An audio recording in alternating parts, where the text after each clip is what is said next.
look, Apple's selling batteries now. Look, Ma, I play video games. And look, Firefox. Let's get into the hot news, everybody. I'm your Brett host.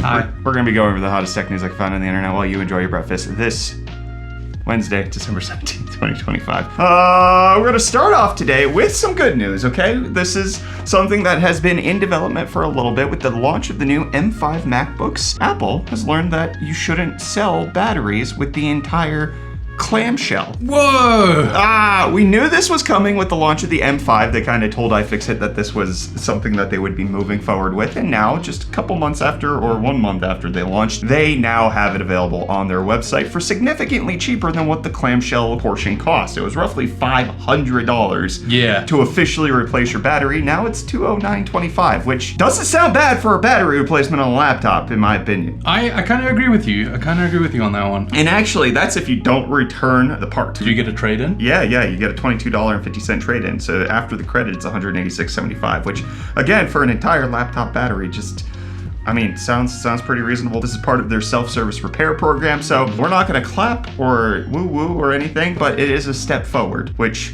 I know a lot of you don't want to give Apple any credit for taking any steps forward because you think that they should be at the finish line by now, but we can't get there unless they make small steps or big steps. They have to step, they have to walk, all right? It's something, we gotta go through the process. So, be upset with them that they're not at the finish line, but also recognize that you're never gonna get there unless they do small things. It's a good first step. And it should have happened a decade ago. We know. We already know the comments. We get it. We get it. But you can hear us screaming right now. And if you want to start screaming at your teammates in a video game, you should definitely check out today's video sponsor. The only thing worse than getting dusted in a match is sounding like you're yelling through a tin can with some string on the kill cam. Thankfully for you and our teammates, today's sponsor Fifine has the AM8 Pro T mic bundle to get your audio upgraded super easy style. The Amplagame AM8 Pro T is a dynamic USB-C mic that captures your lovely tones at 24-bit 48 kHz sampling rate. The USB-C connection gives you the ease of plug-and-play style with the benefit of better audio quality. The mic itself also features a 3-in-1 dial to let you adjust your mic, adjust your headphone, or adjust the entire mix, and a stylish RGB light ring around the base. Now, this wouldn't be much of a combo without something else in the box, right? Along with the AM8 Pro T, you're also getting a boom arm that also has RGB. Now you have the freedom to bring your mic up, down, forward, backwards, and most importantly, out of your way when you're not using it. Between the mic and the arm, you can craft over 240 unique RGB combinations. For me, the coolest thing about this mic is the dual connector style. Out of the box, this fella is set up to rock a nice and simple USB-C connection, but Fifine has also included an XLR connection for future expansion if you ever want to step into the world of audio interfaces. The SC8 audio mixer from Fifine would be a great future addition to this bundle as you dig deeper into upping your audio game. The SC8, like the AM8 Pro T, is also plug and play, being compatible with Windows, Mac, PlayStation, and even phones. You can also connect to your PlayStation via optical input for higher fidelity audio, then easily switch between your console and PC. You also have 3 other knobs that let you control your volume, aux input, and main out. Most interesting of all is the built-in voice changer option, so if you want to mess with your friends in the match and call out enemy positions sounding like a baby, you can do that. Whether USB or XLR, no mic is complete without a software for fine-tuning. Fifine's Genie software allows you to have 7 main tracks in your audio mix, customize the vast RGB options, and adjust your EQ so you always sound your best. You can even set different EQs for different outputs from different applications or sources at the same time. Ditch the headset and upgrade your audio setup with Fifine's Amplagame AM8 Pro T mic bundle via the link in the description below. Huge thanks to Fifine for sponsoring. Well, Reece, you could use that Fifine mic in 2026 to play games on Steam because the Steam Replay 2025 is here for us to know exactly what it is that we played. We have ours available, but we're also curious what exactly it is that you jammed on in 2025. Mine, no big surprise. I didn't play a ton of games, 52 this year, 650 achievements unlocked. Played a lot with mouse and keyboard, some with a controller. Idle incremental games was my big jam. And then outside of that, Clair Obscur Expedition 33. Which makes sense. Yeah. Obviously took it. My longest streak was 18 days. of playing video games, and mostly new releases. A lot of these idle games were brand new. And then, yes, idler, JRPG, a little bit medieval because I played a little bit of Kingdom Come Deliverance. And then a big old turn-based combat. And just going by my playtime per month, February was a big month for me. February, then August was pretty big. May was huge for Clair Obscur, and that's it. Just all Clair Obscur because Pure focus. Oh yeah, I mean I played it on the flights to and from Taiwan for Computex, and I just absolutely destroyed it. Mostly Windows, some Linux, some Steam Deck thrown in there. My biggest Steam Deck game happened to be Final Fantasy X. Played that a lot, got back into that a little bit. Expedition 33 unfortunately doesn't play great on the Steam Deck, so I played it on my ROG Flow Z13. January, tried Final Fantasy VII Rebirth, did not finish it then. Also tried to play Forbidden West. A lot of idle games, played Supermarket together with the stream. Schedule 1 came out in April. We jammed the crap out of that. That was fun. A lot of that. Expedition 33, played that first in April, but then devoted most of my time to it in May. Tried to play a little bit of the Middle Earth games while I was traveling. I was like, nope, back to Expedition 33. Played and beat The Altars, enjoyed that game. July was my Final Fantasy VII Rebirth month, enjoyed that. Enjoyed Nine Kings as well. Half Sword, picked that up because of you. It still hasn't released, has it? In early access, rip. September, that's a lot of benchmarking nonsense. October, Hades 2, that was, when you properly got stuck into it. Well, yeah, that's when I finally moved here, and I was like, I'm gonna play Hades 2 now. Because that's also when it released in terms of finally being out of early access. Last month, started playing Kingdom Come Deliverance 1, also played a little bit of Red Dead 2, and then this month has only been an idle game, which you can see just sitting behind us. Reece, we're only going to you played 112 games. That is double what I had. 777 achievements. That's a nice number. I like that. That was pretty good. A lot of this is probably because of stream, if I had to guess. I will say I am surprised by my top results. Okay, so yeah, you got Monster Hunter Wilds, Power Wash Simulator, and Baldur's Gate. 58% new releases, well done. Hunting, turn-based combat, and a little bit of platforming. I'm guessing the hunting comes from Monster Hunter. Oh yeah, I guess that would be it. You played 53 sessions for 9 days in a row, and basically only when it came out. Yeah, that makes a lot of sense. You didn't even really touch Linux. Why didn't you? Bit. You touched. You poked it. Baldur's Gate on the Steam Deck. Hollow Cure. What is that? What is that? It's a Vampire Survivors clone. Ugh. Well, you also played a little bit of the Vampire Survivor. 29% with the controller. Played a bit of demos. Baby steps. I don't remember day. 20 days. So you beat me by 2 days for your longest streak. January, Power Wash Simulator. A lot of Witcher. Did you try to get back into it? Yeah. Okay, and then kind of fell off once Monster Hunter hit, I guess. It was literally that. Okay, then Monster Hunter dropped here. You played that a little bit in Feb and kept going. Played a whole bunch of stuff for stream. What'd you do in March? A lot of these were stream games. Yeah, Monster Hunter Wilds mostly in March. Schedule 1 makes a lot of sense. Oh, you've only played that in April. Have not returned to it. Oblivion Remastered. It looks like an April-May play for you. Expedition 33. You still need to beat this game, brother. Still need to beat this I see you picked it back up. You need to keep going. You keep going, Reece. It's not over. It's not time yet to give up. Nothing different in May or June. What's going on in July? You picked a Peak in July. I don't enjoy Peak. A little bit of Peak, a little bit of Half-Life. We were going through the old classics. Pick Cyberpunk back up. Did you replay the expansion, or is this a full replay? It was an expansion, not focused one. Okay. No, I'm not. These were freaky ones that you played. Oh, I love this game. I love this game. Oh, I hated watching you play these. These bothered me a lot. October, you played some spoopy stuff. You also started Baby Steps. Played that a lot. Baby Steps, are we there yet? A little bit of this. That came out in October? Yeah. Goodness. Megabunk, Power Wash Sim 2, Dispatch. Yep, same here. Just all 100% in November and finished it. You've already got quite a variety this month. When you want to comment on any of your gameplay? I'm just surprised I played that much Monster Hunter. It was only for like 1 month essentially, but I played a frick ton of it. Well, I'm going to play a frick ton of this new idle game that came out. I only posted it because Tech Power Up had an article about it, and I was like, oh yeah, I did buy this. This launched on Monday. A game about feeding a black hole. It's an incremental idle game that I was super excited for. I had wishlisted. It got delayed from November, and I was really upset about it, but now it's here. I have it purchased. It's very affordable. It's only $4.89 with a 30% sale right now, and it's available on SteamOS, Apple, and Windows. So give it a go. Give it a go, because I'm going to get into it quite soon. But again, it's on sale because of the launch. Why don't you give us some other sales?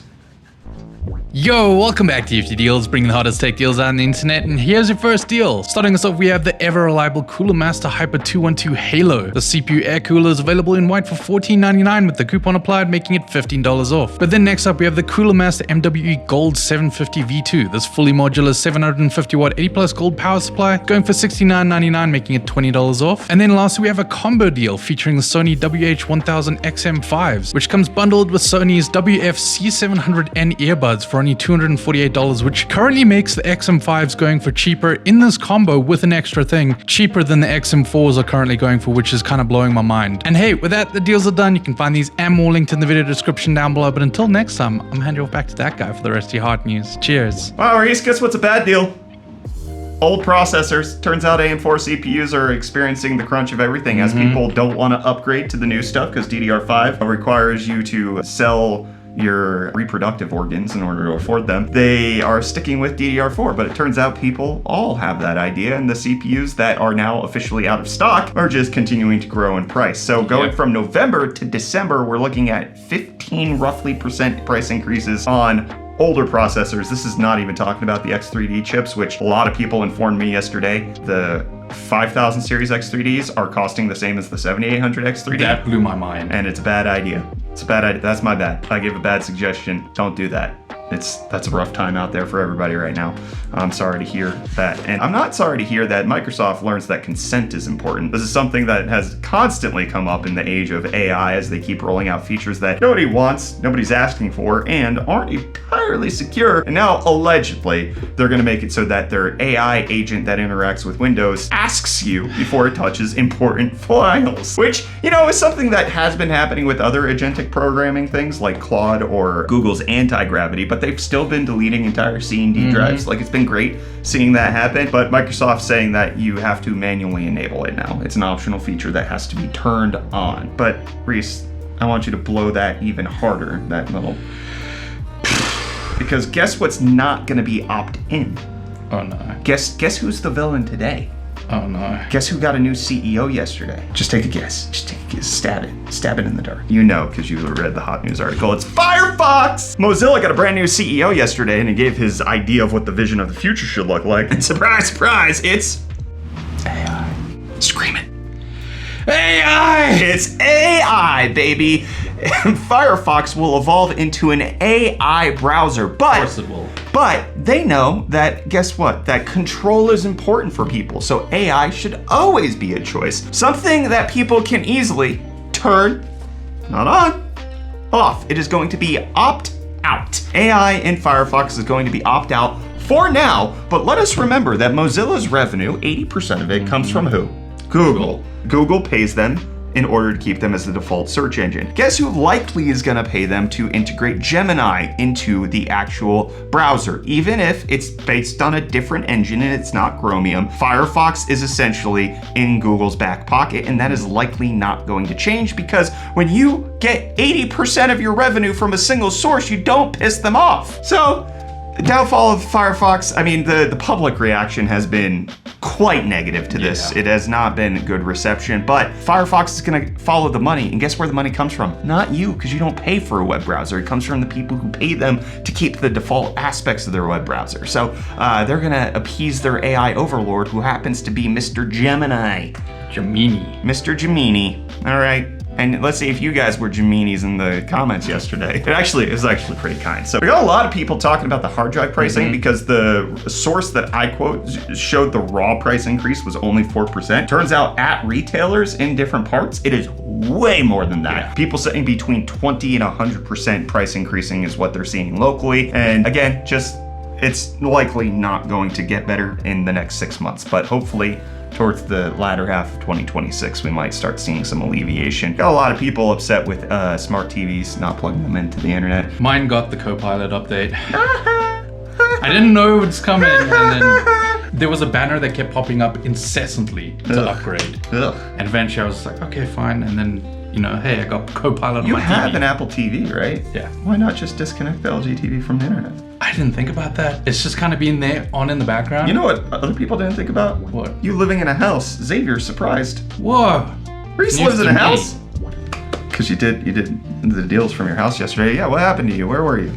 I was waiting for a very important package. It was Christmas gifts from someone. Did it arrive? Yeah. Okay, that's cool. All right. And then Andrew's saying, so back to hybrid HDDs then, that brought SSHDs was like the one thing that when I got into PC building, I really wanted, but couldn't afford. I remember. I was so stoked. Like, I was so stoked on these. I couldn't afford them, never had them, but always loved them. I remember watching so many videos about like, it learns from your habits and it's gonna load what you have into cache. So it's gonna load really, really fast, but you don't have to pay the price of an SSD because it's got this big cache. And you're gonna get all the storage benefits of a hard drive and the price benefits of a hard drive, but all the speed benefits of an SSD for the things you use regularly. I was so stoked. And then by the time I could afford a computer, SSDs were cheap. Yeah. Pretty much the exact same experience. And then we got Soil Tech says, I'm really proud of you for delving into development. See what I did there? Dad joke. Where's the dad joke? Where's the dad joke? It's like a slant rhyme at best. Delving development. I guess you're trying to do a little cutesy word. That's not a dad joke. Dad jokes are puns. Yeah, they're not a pun. Where's the pun? Am I missing something completely? No, here? I'm glad that you had the same reaction that I did because I looked at this and I was like, I think it's delving and development are supposed to sound close, but Soil Tech doesn't know what a dad joke is. That's what it comes across as to me. Do better, Soil Tech. Goodness. And then we got the tank painter. I included I didn't read his name. I read his comment. Saying, I know it's probably illegal where you live, but I know how absolutely debilitating, mentally taxing cluster headaches can be, so I thought I'd at least mention it. I appreciate it. Yes, I know psilocybin can help. Not legal here in South Africa. Not precisely legal in the States either. There is more active research going on in America than there is here, but you don't know this. I did go to the doctor because Saturday was brutal. I was getting them like every hour or two. It was awful. And I did get something that helps to, as they say in cluster headache world, abort them. And so I have gotten mild amounts of relief, but they are 200 Rand a pill. So it's quite pricey. That's pretty pricey. It's pretty pricey. You can't take more than 3 in 24 hours, which I sometimes have more than that. And then also, it really, really gives me tummy aches, like debilitating tummy cramping. So you gotta... Yeah, I'll take the tummy cramping over cluster headaches. Like anybody who's had them knows that it's one of the most horrific experiences you can personally feel on the inside of your body. It's not great. But there is mild amounts of relief that I am now getting, but it's still like I go to sleep and I wake up within an hour having one, and then I don't go back to sleep. And doesn't sound fun. Yeah, it's a little bit. It's a little bit. It's a little bit of a test of endurance. What can I go through? No, You've been with me through a lot of medical trials. Remember when I had shingles and I was screaming while I was moving up the stairs because my nerve pain was so bad? I got woken up by that. I thought he was getting murdered. Yeah, this is worse than that. Oh. Yeah, that's not great. All right. Well, what? Oh, great. Bye.